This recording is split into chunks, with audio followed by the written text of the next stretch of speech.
आइए बम बिकी झारखंड जी और पिटलर उदय जी आइए आइए और अपने अपने आसन पर बैठ जाइए। अरे ए बम बिकी झारखंड जी और हिटलर उदय जी हो लोग हो तो नापी नापी नापी रउआ लोग से नापी हमरा कहे के मतलब रउआ लोग से माफी गलती गड़बड़ा जाता नहीं हो मत तो जबाने हो छटक जला एक चिलम मारला पर अपने नुआ जाई लाइन पर हो तो चली लगन अपन अपन झोरा झंडा आ कावा नीचे रख ली लगन आ दू चिलम धुका हमरा कहे के मतलब धुक धुका ली लगन। प्रेम से बोलो शिव शंकर भगवान की।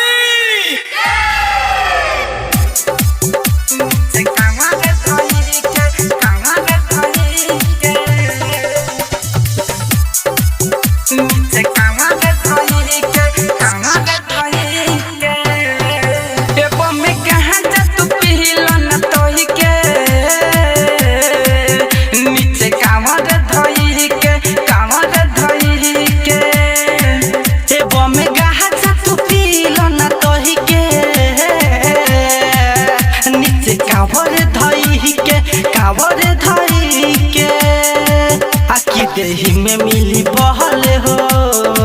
सारा थकान जाही टहल हो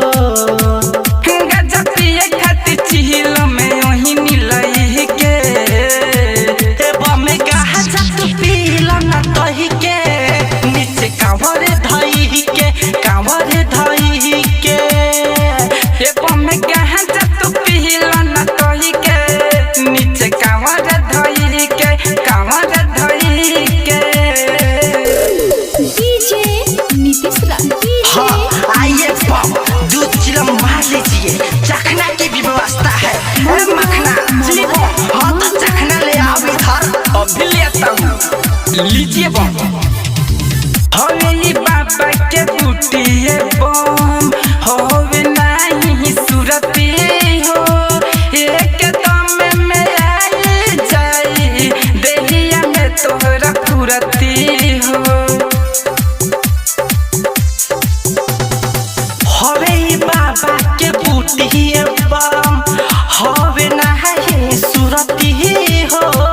एक दम में आई जाई देहिया में तोहरा पूरती हो देखो भइले जाता साहज हो और तोहरा नहीं के बुझात हो हम तोहरे गइनी तोहरा के कही कही के ए बम कहाँ जत धोकल न तही के नीचे कांवर धई के कांवर धई के